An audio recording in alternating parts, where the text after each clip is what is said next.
केळकर, मानिवली ग्रामपंचायतीचा माजी सरपंच आहे. खरं म्हणजे हे मानिवली गावाची खासियत सांगायची तर अगदी पूर्वीपासून जनसंघापासून हे गाव भाजपाचंच राहिलेलं आणि आत्तापर्यंत सगळे सरपंच हे गावचे भाजपाप्रणित झालेले आहेत. आज खेदाने म्हणावं लागेल की केंद्रात आणि राज्यात सुद्धा भाजपाची सत्ता आहे, तरी आज मानिवली गावातील जे शेतकरी आहेत त्यांची व्यथा हे सरकार ऐकत नाही आहे आणि जबरदस्तीने ह्याच मार्गातून ही रेल्वे जावी असा अट्टाहास काही एजन्सीच्या मार्फत केला जातोय. खरं आता हे जर गाव संघाचं असेल, RSSचं असेल, तर त्यांना माहीत आहे की संघाची प्रार्थना आहे, नमस्ते सदा वत्सले मातृभूमी, म्हणजे या मातृभूमीवर आम्ही जीवापाड प्रेम करणारे लोक आहोत अशी त्यांची संघस्थानावरची प्रार्थना असते. आणि मग तुमचं जर या देशावर या राष्ट्रावर एवढं प्रेम आहे तर आमचं आग्र्यांचं पण आहे, कोळ्यांचं पण आहे आणि हेच आमचं राष्ट्र आहे, या घराखालचा सातबार आहे, यासाठी मरायला तयार असलेले लोक आम्ही आहोत. तेव्हा राम स्वतः सांगतात, खास करून भाजपवाल्यांसाठी मी सांगतो की राम तेव्हा सांगतात की जननी जन्मभूमीश्च स्वर्गादपि गरीयसी, म्हणजेच आई आणि जन्मभूमी याची तुलना कशाशी होत नाही. आणि हे काम त्यांनी एक प्रकारे चोरीच्या मार्गाने ते पूर्ण केलं, म्हणजे कुठल्याच प्रकारची आम्हाला नोटीस दिली नाही. नमस्कार. आज CWC न्यूज मुक्काम पोस्ट मानिवली, तालुका कल्याण, जिल्हा ठाणे या ठिकाणी आलेली आहे. मानिवली हे गाव जर तुम्ही पाहिलं तर RSS त्याचप्रमाणे जनसंघ आणि भारतीय जनता पार्टी यांचा बालेकिल्ला राहिलेला आहे. या ठिकाणातील सर्वच्या सर्व गावकरी हे पूर्वाश्रमीपासून RSS, BJP आणि जनसंघ यामध्ये काम करत आलेले आहेत. एवढं सगळं होऊन देखील स्थानिक पातळीवरील आमदार असतील हे देखील BJPशी निगडीत आहेत, तरी देखील या गावकऱ्यांची साधारणपणे 1600 गुंठ्याच्या वर ही जागा एका प्रकल्पामध्ये जाणार आहे. नेमकं हे प्रकरण काय आहे हे आपण गावकऱ्यांकडून जाणून घेऊ. आपल्यासोबत आहेत या गावचे ॲडव्होकेट असणारे ॲडव्होकेट सुनील गायकर साहेब. सर, नेमकं ही जी जागा बाधित होणार आहे याच्यामध्ये नेमका प्रोजेक्ट कसा राहणार आहे आणि किती शेतकरी याच्यात बाधित होतील? नमस्कार. पहिल्यांदा आपल्या न्यूज चॅनलचं मी इथे आभार व्यक्त करतो की आपल्या माध्यमातून मी शासनाला सूचित करतो की हा जो रेल्वे भूसंपादन की जो होऊ घातलेला प्रकल्प आहे कल्याण ते मुरबाड वाया आंबिवली, याबाबत आत्तापर्यंत येत्या 4 वर्षात आम्ही जो शासनाकडे पोचण्याचा प्रयत्न केला, परंतु तितकासा पोचू शकलो नाही. परंतु आशा बाळगतो की तुमच्या माध्यमातून आम्ही शासनाकडे पोचू. जर ह्या प्रकल्पाबाबत बोलायचं झालं तर ही जी अधिसूचना आलेली आहे 2022मध्ये कल्याण मुरबाड व्हाया आंबिवली ही जी रेल्वे आहे, ह्या रेल्वेसाठी एकूण टोटल 23 गावं आहेत, त्याच्यात मानिवली गाव पण समाविष्ट आहे. आणि मानिवली गावामध्ये एक साधारणतः 1600 गुंठे इतकी जी आमच्या शेतकऱ्यांची, स्थानिक भूमिपुत्रांच्या बागायती आणि त्याच्यात असलेली घरं की जर असं कंपल्सरी जर आम्हाला विश्वासात न घेता जर प्रकल्प झाला तर जवळजवळ 1600 गुंठ्यामधले बागायतदार शेतकरी भूमिहीन होतीलच आणि बेघर पण होतीलच.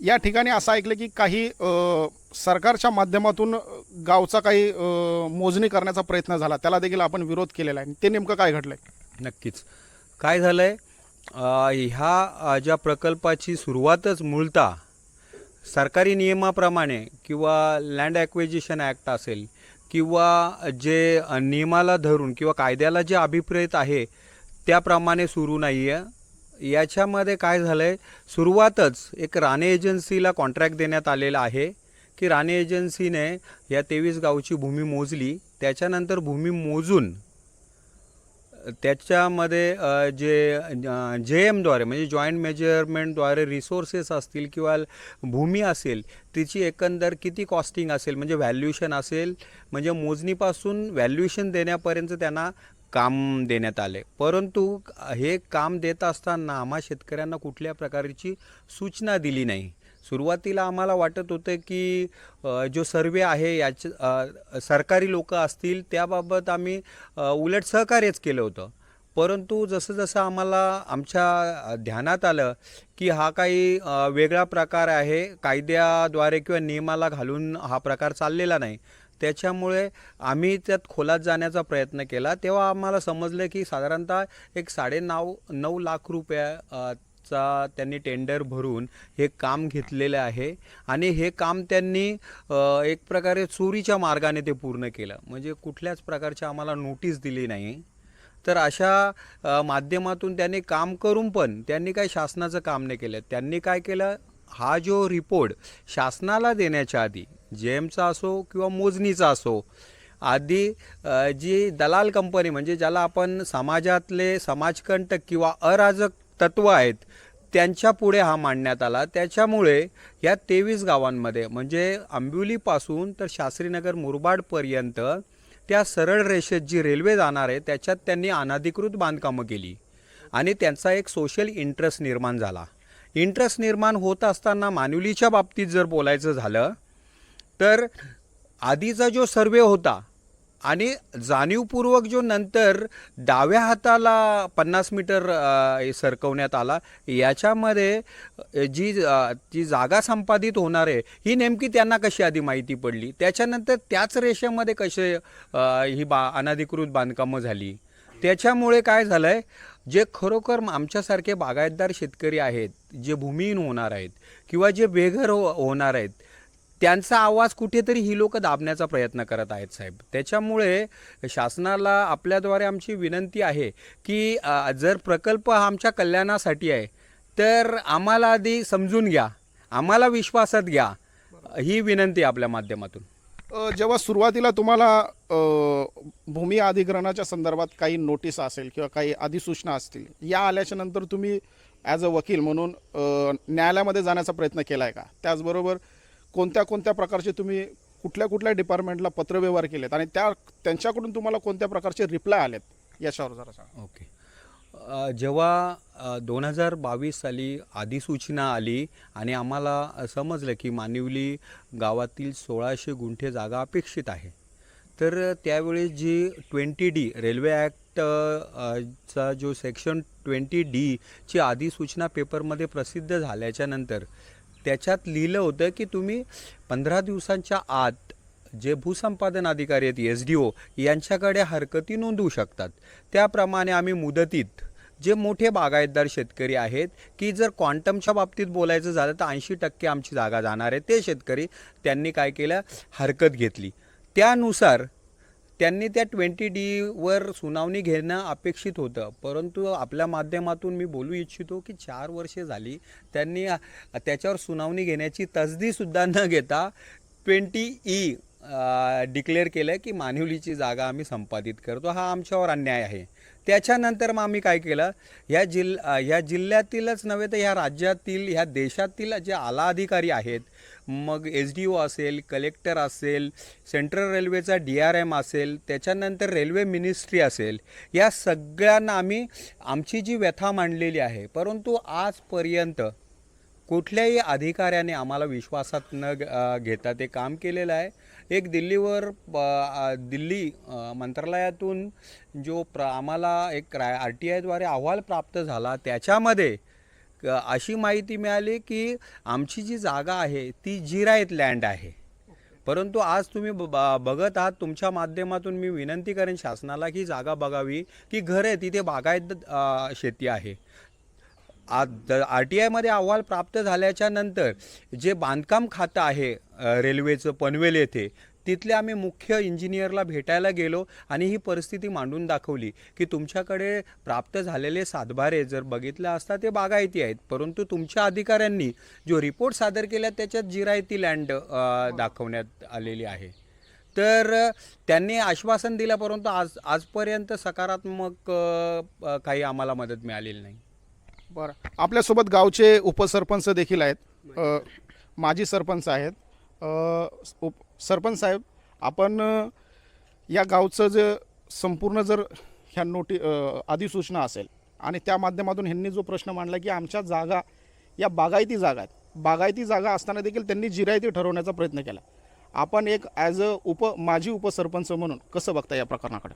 नमस्कार, मी विलास गायकर, मानिवली ग्रामपंचायतीचा माजी सरपंच आहे. खरं म्हणजे हे मानिवली गावाची खासियत सांगायची तर अगदी पूर्वीपासून जनसंघापासून हे गाव भाजपाचंच राहिलेलं आणि आत्तापर्यंत सगळे सरपंच हे गावचे भाजपाप्रणित झालेले आहेत.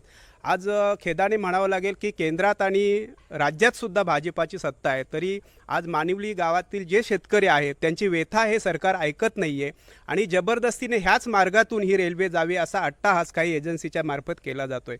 खरं म्हणजे मला तुमच्या माध्यमातून सरकारला सांगायचं आहे की या गावामध्ये सरकारी जमीनसुद्धा लागून भरपूर आहे. त्या मार्गाने जर ही रेल्वे लाईन वळवली तर नक्कीच हे शेतकरी जे आहेत, जे भूमिहीन होणार आहेत, जे बागायतदार शेतकरी आहेत, आज त्यांनी कष्टाने ही बागा फुलवलेल्या आहेत, उभ्या केल्या, त्या नष्ट होणार आहेत आणि भूमिहीन होणार आहेत. तर हे सगळं वाचवायचं असेल तर सरकारने याच्यात, माझे मायबाप सरकार आहे, माझ्या पक्षाचं सरकार आहे, त्यांनी याच्यात जातीने लक्ष घालावं आणि काय पर्यायी मार्ग शेतकरी सुचवत आहेत ते त्यांनी ऐकावं अशी मी तुमच्या माध्यमातून या सरकारला नक्की विनंती करेन. प्रश्न असा आहे की बागायती जमिनीला जिरायती कुणी ठरवलं? खरं म्हणजे जे सर्वे करणारे अधिकारी आलेले त्यांनी प्रत्यक्ष जागेवर न पाहता लांबच उभे राहून त्यांनी तसा शेरा दिलेला दिसतोय. आम्ही पनवेलला ते पाहिलं तर तुमच्या जमिनी बागायती नाही, जिरायती आहेत असं दाखवलं, पण जेव्हा आमच्या वकील साहेबांनी त्यांना सातबारे उघडून दाखवले त्याच्यावर बागायती असा उल्लेख आहे, फलबागांचा उल्लेख आहे सातबारावर, पण या अधिकारी लोकांनी ते शासनाच्या लक्षात आणून दिलेलं नाही आहे. जिरायती केलं. दुसरं असं आहे गोष्ट की या प्रत्येक गावाच्या आजूबाजूला आपली गायरान जमीन असते, म्हणजे कोणी त्याला गायरान म्हणतं, कोणी त्याला गुरचरण म्हणतं. तर आपल्या गावच्या बाजूला पण गुरचरण जागा असेल. या गुरचरण जागेवरती हा आंबिवली रेल्वे स्टेशनचा प्रोजेक्ट हे सरकार असेल किंवा इथले कोणी ठरवत आहेत हे का करत नसतील? आणि साधारणपणे गुरचरण जागा नेमकी किती आहे? खरं म्हणजे आमच्या गावाला ही गुरचरत जागा फार छान मोकळी आहे. 85 एकरच्या आसपास जागा आणि जे रेल्वे लाईनचा आता जो मॅप आहे त्याला लगतच आहे. एक 50 फूट जर तुम्ही ती रेल्वे लाईन सरकवली तर तुम्हाला सरकारी जागा तिथे मिळू शकते. त्या जागेतून जर रेल्वे नेली तर निश्चित हे सगळे जे शेतकरी आहेत आज जे आंदोलन करण्याच्या तयारीत आहेत, कोर्टात जाण्याच्या तयारीत आहेत, तर त्यांना न्याय मिळू शकेल. त्यांना लढा करण्यासाठी म्हणजे करायची गरज लागणार नाही. सरकारने याच्यावर नक्कीच विचार करायला हरकत नाही. साधारणपणे किती 85 एकर गुरचरण जागा आहे. 85 एकर गुरचरण जागा. आपल्यासोबत ओबीसी नेते राजाराम पाटील सर देखील आहेत आणि सरांचं जर तुम्ही आंदोलन किंवा लढा जर पाहिला तर खास करून कोकण पट्ट्यातील जो आगरी समाज आहे, यांच्या जे भूमिपुत्र समाज आहे, यांच्या जमिनी वाचवण्यासाठी राजाराम पाटील सर आंदोलन आणि मोर्चे करत राहतात आणि त्यांना न्याय मिळवून देत राहतात. सर, आपण हे सगळं प्रकरण ऐकलेलं आहे.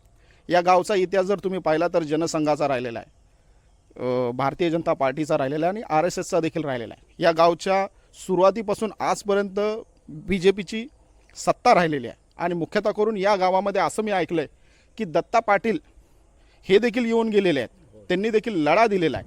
तर तुम्ही नेमकं या संपूर्ण प्रकरणाकडे कसं पाहता? हे गाव अतिशय सुंदर गाव आहे आणि हिरवगार गाव आहे आणि या गावामध्ये दत्ता पाटील जसे महाराष्ट्राचे विरोधी पक्षनेते होते, महाराष्ट्रात ज्येष्ठ विधिज्ञ होते, ज्यांनी सेज आंदोलनाचा पराभव रायगडमध्ये केला. म्हणजे सेज करलो दुनिया मुठ्ठी में हे जे अंबानी त्यावेळी बोलत होते त्यांना उरणच्या समुद्रात बुडवलं. अशा प्रकारचे वकील दत्ता पाटील होते. दिबा पाटील शिडकोविरुद्ध लढले आणि आमची गावं आणि आमच्या समाजाला वाचवलं. अशाच प्रकारचा स्पार्क या मानिवली गावात माझ्या बाजूला जे वकील आहेत त्यांच्याकडे मला पाहायला मिळाला.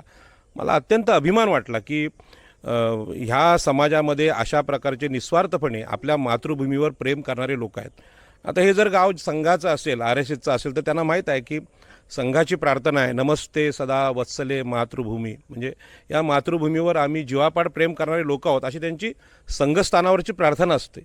आणि मग तुमचं जर या देशावर, या राष्ट्रावर एवढं प्रेम आहे तर आमचं आग्र्यांचं पण आहे, कोळ्यांचं पण आहे आणि हेच आमचं राष्ट्र आहे, या घराखालचा सातबार आहे, यासाठी मरायला तयार असलेले लोक आम्ही आहोत. त्याच्यामुळे आमचा प्रश्न असा आहे की तुम्ही देशाचा विकास करताय तर जो कायदा आहे 2013चा त्या कायद्याप्रमाणे का जात नाही? हा जो सर्वे राणे नावाचा खाजगी माणूस का करतो? सोशल इम्पॅक्ट रिपोर्ट हा कलेक्टरनी सादर करायचा असतो की ही जमीन घेतल्यानंतर ह्या लोकांचं नुकसान किती होणार आहे, इथे झाडं किती मौल्यवान आहेत, किती सुंदर हे गाव आहे, याचं वातावरण किती, पर्यावरण किती चांगलं आहे, ह्या सगळ्याचा अभ्यास तुम्ही केला पाहिजे. आणि असं असताना ही जी फसवणूक चालली आहे, या फसवणुकीबद्दल वकील साहेबांकडून मी ऐकलं की आमचं नवी मुंबईचं एअरपोर्ट 10 गावं उद्ध्वस्त केली गेली, अशाच प्रकारे फसवलं गेलं. तिथे पुरातन बौद्ध लेण्या होत्या, 2500 वर्षापूर्वीचा बौद्ध लेण्यांचा ठेवा होता, पर्यावरण आणि ऐतिहासिक दृष्टीने छत्रपती शिवाजी महाराजांच्या आरमाराच्या दृष्टीने ती गावं महत्त्वाची होती. असं असताना खाजगी सर्व्हेअरकडून सर्वे केला गेला आणि जो सर्वे होता तो बोगस होता. GRच्या द्वारे 22.5% तो विमानतळाची 10 गाव उठवली. आणि आता वकील साहेबांनीच मला सांगितलं की माननीय उच्च न्यायालयाने सांगितलं हे ॲक्विजिशन हे बेकायदेशीर होतं. 22% हा कायदाच नव्हता, GR होता. 13चा कायदा बाजूला ठेवला गेला. पण हे कळलं कधी? विमानतळातली गावं तुटल्यानंतर, विमानतळ अदानीच्या हातात गेल्यानंतर. आज आमचा आगरी समाज सांगतो की आमचे नेते दिबा पाटील यांचं नाव त्या विमानतळाला द्या. साहेब, जमीन त्यांच्या नावावर झाल्यानंतर प्रश्नच काय येतो? पण आमचे लोक त्यावेळी लढले नाहीत. जे प्रमुख नेते होते, आमदार खासदार होते सगळ्या पक्षांचे, त्यांनी तिथल्या लोकांची फसवणूक केली. मला आता अशी भीती वाटायला लागली की ठाणे जिल्ह्यातली ही गावंसुद्धा अशाच पद्धतीने फसवून घेतली जातील. कारण लढणाऱ्यांचा आवाज हा छोटा असतो. पण एक मला जाणवलं आहे की मानिवलीची गावकरी हे लढायला पूर्ण तयारीनिशी उतरलेले आहेत आणि ही लढाई ते जिंकतील. आणि एक म्हणजे जी कोकणातून लढाई सुरू झाली चरी शेतकरी संपामध्ये डॉक्टर बाबासाहेब आंबेडकर, नारायण नागू पाटील यांनी जो लढा उभा केला की 2 ते 2,500 वर्षापासून या मुंबईच्या ठाणे, रायगड, पालघरच्या समुद्र किनाऱ्यावर आम्ही राहतो. तुम्ही इथे सेच प्रकल्प आणले, सिडको आणली, आता तिसरी मुंबई आणलीत, त्यानंतर तुम्ही आता MMRD आणली आणि ही गावठाणं तोडायचा तुम्ही निर्णय घेताय. हा निर्णय आज जसं स्त्रिया लोकसभेत लढतायत की 50% आमची लोकसंख्या आहे तर 50% आरक्षण द्या, त्यांची ज्या पद्धतीने फसवणूक सर्व राजकीय पक्ष करतात याच पद्धतीने ओबीसींची, आगरी कोळ्यांची फसवणूक इथे चालू आहे. आम्ही महाराष्ट्र शासन, केंद्र शासन यांना सांगतो की जीव गेला तरी आम्ही इथून हलणार नाही. जर पोर्तुगीज, इंग्रज, फ्रेंच आणि मोगल यांच्याशी लढून आम्ही गावं टिकवली तर तुम्ही काही वेगळे नाहीत. आम्ही हे टिकवू. शिवाजी महाराजांचे रायगडच्या राजधानीचे रक्षक असलेला लढाऊ हा इथला आगरी कोळी समाज आहे आणि त्या लढ्याचा वारसा देऊन सांगतो, लोकनेते दिबा पाटील, दत्ता पाटील यांचा वारसा, हा लढा आम्ही वाढवू. इथल्या सगळ्या गावांना माझी विनंती आहे की ह्या गावावर का आलेत? म्हणजे एवढी सुंदर गावं, हे एवढं सुंदर घर आहे वकील साहेबांचं, असं घर तुम्ही बनवून देऊ शकता का आम्हाला? जर तुम्ही बनवू शकत नाहीत मग तोडता का? भगवान बुद्धांनी सांगितलं होतं झाडाचं पान एकदा तोडलं की ते पुन्हा जोडता येत नाही. मग तुम्हाला जोडता येत नाही तर आमच्या नादाला लागता का? जागा अशी मोकळी खूप आहे, तिथे तुम्हाला स्टेशन, आम्ही रेल्वे स्टेशन, अनेक रेल्वे स्टेशन, अख्खी मुंबई तुम्हाला दिली, पण तिथल्या आमच्या गावठाणांचं अस्तित्व आजही धोक्यात आलं आहे. मला अभिमान आहे या गावकऱ्यांचा की त्यांनी एक चांगला वकील इथे तयार केला आहे, जो वकील नुसता लढणारा नाही तर त्याला दिबा पाटील, दत्ता पाटील, नारायण नागू पाटील, बाबासाहेब आंबेडकर यांचा वारसा माहीत आहे. आणि माझ्या सगळ्या वकील मित्रांना माझी विनंती आहे की ठीक आहे, आपण वकील आहोत पेशाने, अनेक पेशाने काही लोक काम करत असतात, पण आपल्या मातृभूमीच्या बाबतीत आपण अत्यंत जागृत असलं पाहिजे. ज्या पद्धतीने चीनच्या आणि पाकिस्तानच्या सीमेवर सैनिक लढतात, छातीवर गोळ्या झेलतात, तिथे भावना असते आपल्या आईची, मातृभूमीची. ती भावना तुम्ही ह्या लढ्यात ठेवा. ही लढाई आपण जिंकल्याशिवाय राहणार नाही आणि देशाला दाखवून देऊ की या देशाला जे भूमिहीन लोक होते, स्त्रिया होत्या, ओबीसी होते, SC ST होते, यांना जमीन मालकी देणारा कायदा ह्याच आग्र्याने लढून मिळवला. याच लोकांनी चिरनेरचा जंगल सत्याग्रह केला आणि सांगितलं ही झाडं मुकी नाहीत, या झाडांच्या बाबतीत भावना ठेवणारे आम्ही लोक आहोत, या झाडांसाठी रक्त सांडणारे आम्ही लोक आहोत आणि म्हणून चिरनेर जंगल सत्याग्रह आम्ही केला.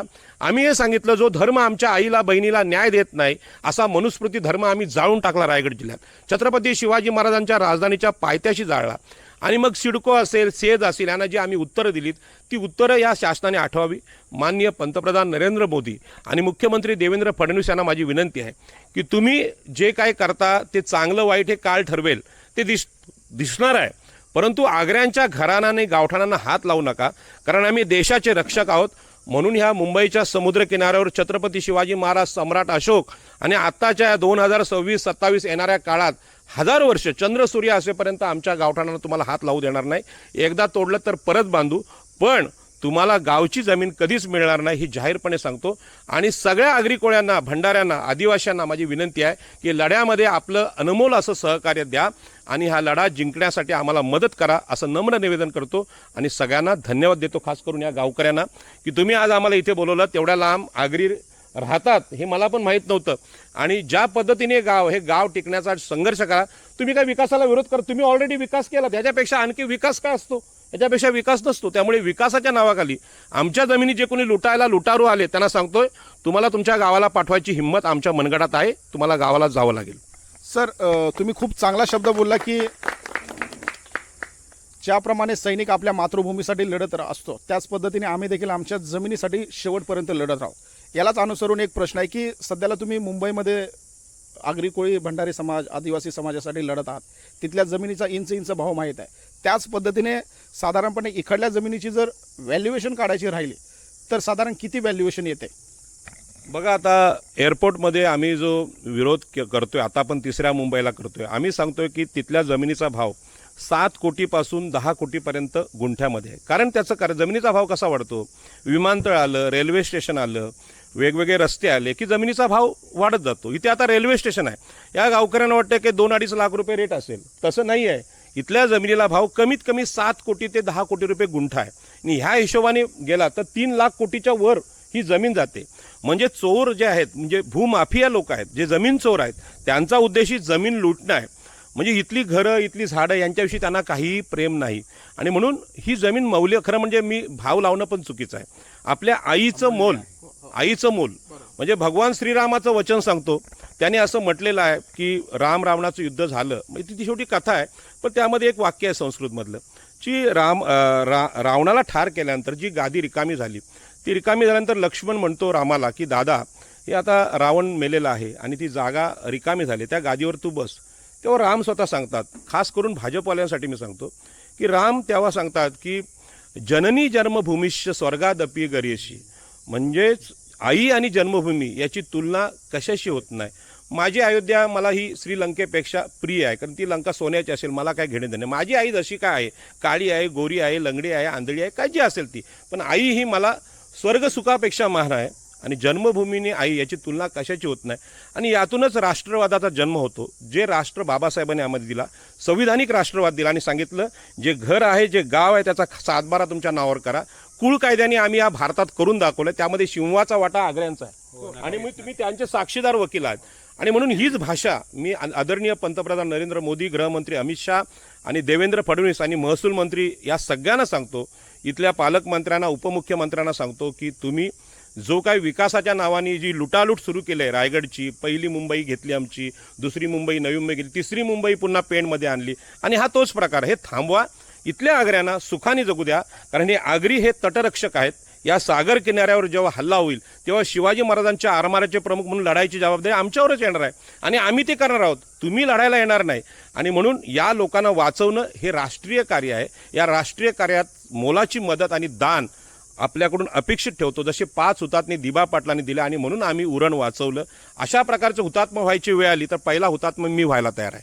त्यामुळे सगळ्यांनी या लढायला तयार व्हावं अशी विनंती करतो. सर, शेवटचा प्रश्न आहे की नेमक्या गावकऱ्यांच्या, शेतकऱ्यांच्या नेमक्या मागण्या काय राहणार आहेत?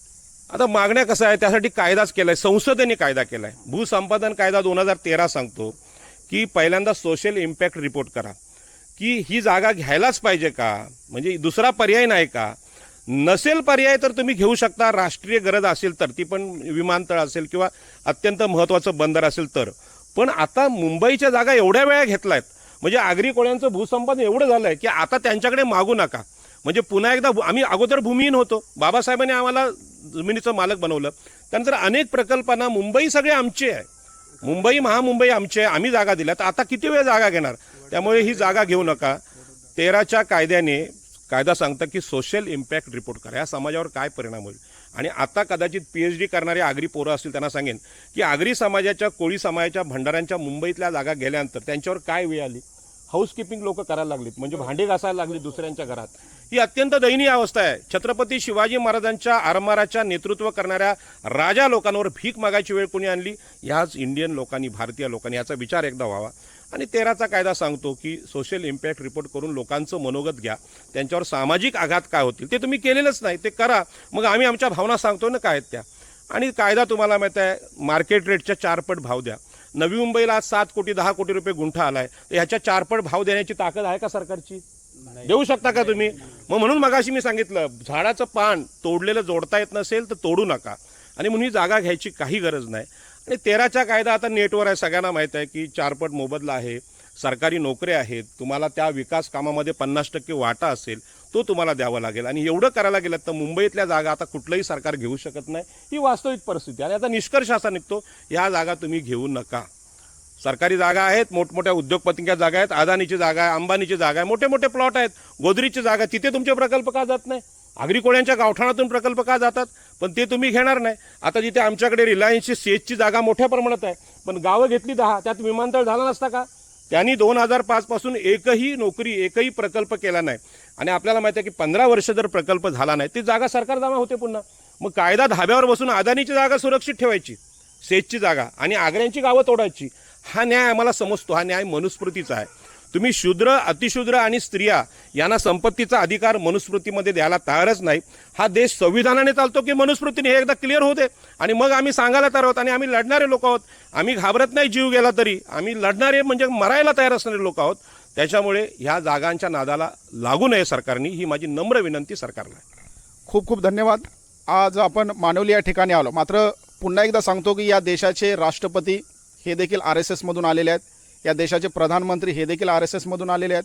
आणि या राज्याचे मुख्यमंत्री, त्याचप्रमाणे राज्य असेल आणि केंद्र असेल, याच्यामध्ये मोठमोठे मंत्री हे देखील, त्यांची जर तुम्ही पार्श्वभूमी जर पाहिली तर ते सगळे RSS मधून आलेत. आणि या ठाणे जिल्ह्यातील हे जे गाव आहे, हे गाव RSSचं मूळ गाव आहे, जिथून RSSला मोठ्या प्रमाणात प्रचार प्रसार किंवा राष्ट्रीय स्वयंसेवक संघाचे कार्यकर्ते निर्माण झाले. त्याच गावामध्ये जर अशा प्रकारची परिस्थिती निर्माण होत असेल आणि या ठिकाणातील हिंदुत्ववादी मुख्यमंत्री यांना जर आपल्या आगरी समाजातील लोकांच्या जमिनी ते वाचू शकत नसतील तर याच्यावरती काय बोलावं. खूप खूप धन्यवाद. जमीन आमच्या हक्काची नाही कुणाच्या बापाची, अरे जमीन आमच्या हक्काची नाही कुणाच्या बापाची, कोण म्हणतो देणार नाही, घेतल्याशिवाय राहणार नाही, कोण म्हणतो देणार नाही, घेतल्याशिवाय राहणार नाही. भारतीय संविधानाचा विजय असो, नारायण नागू पाटलांचा विजय असो, डॉक्टर बाबासाहेब आंबेडकरांचा विजय असो, लोकनेते दत्ता पाटलांचा विजय असो, लोकनेते दिबा पाटलांचा विजय असो, आगरी समाजाचा विजय असो, मानिवली ग्रामस्थांचा विजय असो.